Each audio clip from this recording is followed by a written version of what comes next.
বিশ্বের অন্যতম মিঠা পানির প্রাকৃতিক মৎস্য প্রজনন ক্ষেত্র চট্টগ্রামের হালদা নদীতে মা মাছ এবার ডিম ছেড়েছে পুরো দমে।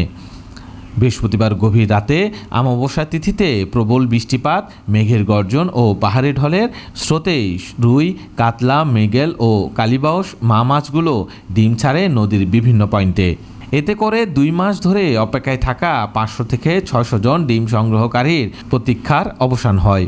রাত 2টার দিকে নদীতে শুরু হয় ডিম সংগ্রহের উৎসব। 350 থেকে 400 নৌকা, জাল ও পাতিল নিয়ে সবাই নেমে পড়েন নিষিক্ত ডিম সংগ্রহে।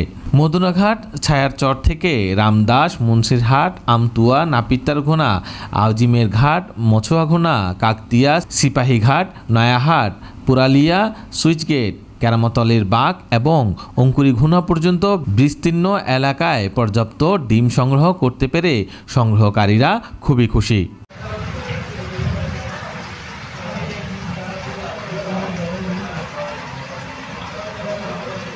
স্থানীয়রা জানান, আমরা সারা বছর এই দিনের অপেক্ষায় থাকি। এবার ভালো পরিমাণে ডিম উঠেছে। শুধু আমার 10টি নৌকাতেই 35 থেকে 37 বালতি ডিম সংগ্রহ করেছি। হালদা রিভার রিসার্চ ল্যাবরেটরি জানিয়েছেন, কয়েক বছরের মধ্যে এবার ডিমের পরিমাণ সবচেয়ে বেশি। এই ডিম থেকে 18 ঘন্টার মধ্যে ফুটবে রেণু। এরপর 3 দিনের নিবিড় পরিচর্যায় তৈরি হবে পোনা। 4 দিন পর বিক্রিযোগ্য হয়ে উঠবে হালদার এই সোনার পোনা। হালদা নদী ও মা মাছ রক্ষায় কাজ করছে প্রশাসনও।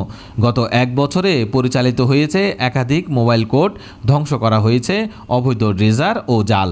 হাটহাজারী উপজেলার নির্বাহী কর্মকর্তা জানান, হালদার পুরনো গৌরব ফিরিয়ে আনতেই এইসব উদ্যোগ। স্থানীয়রা চায় হালদা আবার ফিরে পাক তার জীবন বৈচিত্র্যময় অতীত। এবারের সাফল্য সবাইকে সেই পথে উৎসাহিত করছে। প্রাকৃতিকভাবে প্রাপ্ত রেণু থেকে উৎপন্ন পোনা মাছের চাহিদা দেশের সর্বত্র। আর এই হালদার সাফল্য যেন মাছ চাষ ও পরিবেশ সংরক্ষণে এক নতুন আশার আলো।